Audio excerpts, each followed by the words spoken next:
Title: The Tailor of Windermere, Stitches of Self-Belief by Wisdom Chronicles.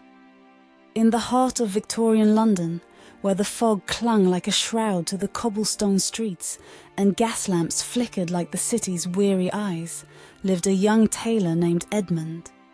His small shop was a patchwork of colourful fabrics and threads, nestled between the grand facades of the city's bustling centre.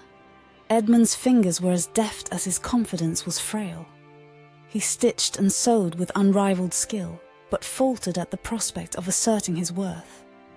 One chilly evening, as the city's murmur whispered tales of mystery and the Thames sang its ancient song, a mysterious figure emerged from the fog and into Edmund's shop.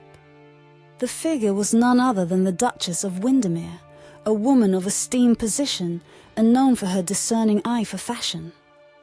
"I have heard of your talent," she said, her voice cutting through the shop's silence like a knife.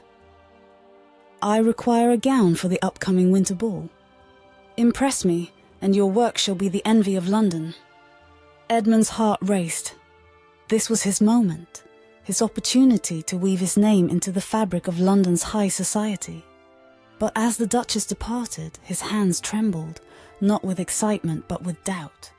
Could he, a humble tailor, rise to such an occasion? The following days were a blur of fabrics and sketches. Edmund toiled under the watchful eyes of the clock, stitching together not just a gown, but what he hoped would be his masterpiece. Yet, with each passing hour, his inner voice, that cruel critic, whispered fears of failure. The night before the ball, the gown was complete. It was a creation of sapphire silk, with threads of silver that caught the light like the first snowflakes of winter. Edmund's hands had crafted magic. But as he stood before the gown, he saw not its beauty, but imperfections invisible to any eye but his. He was roused from his thoughts by the chime of the clock, signalling midnight. The Duchess would arrive with the morning fog, and with her, judgment. Edmund tried to summon sleep, but it eluded him, lost somewhere in the fog outside. Morning came, and with it the Duchess. The gown was unveiled, and for a moment the world seemed to hold its breath.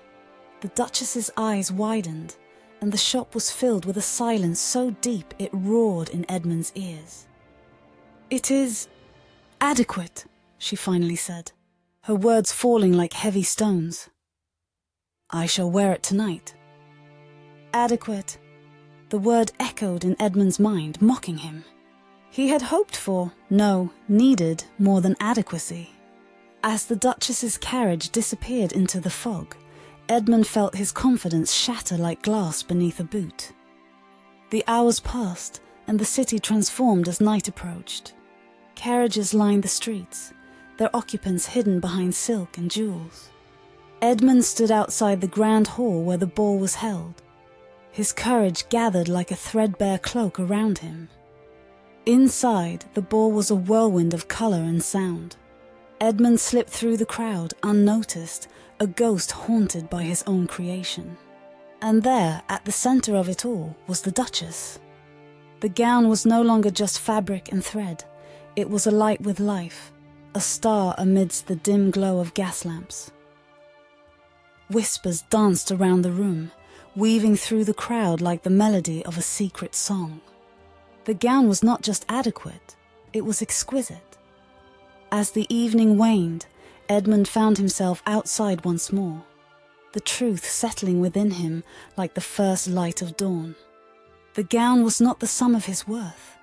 His talent was not defined by the Duchess's word, nor was his confidence. He returned to his shop, the door creaking shut behind him. The fog still clung to the streets, but it seemed less oppressive, a veil lifting from his eyes. Edmund realized that confidence was not something to be granted by the words of others, but to be sown from within, stitch by painstaking stitch. In the days that followed, Edmund worked with a newfound conviction. His shop became a place of pilgrimage for those seeking not just garments, but the craftsmanship of a confident hand. And as for the Duchess, she returned, not for a gown, but to impart words she had never expected to say. "Your work was not adequate, Mr. Edmund," she said, her eyes meeting his. "It was remarkable." Edmund nodded, a smile tugging at the corners of his lips. "Thank you, Your Grace, but I no longer require your validation to see the worth in my work." The Duchess smiled, a rare occurrence, and with a nod she left, leaving behind the echo of her approval, and a man whose confidence was now as sturdy as the cobblestone streets outside. The moral of this tale is simple yet profound. Confidence is a garment we must fashion for ourselves. It cannot be donned like a coat borrowed from another's wardrobe. It must fit our own form, tailored by our own hands.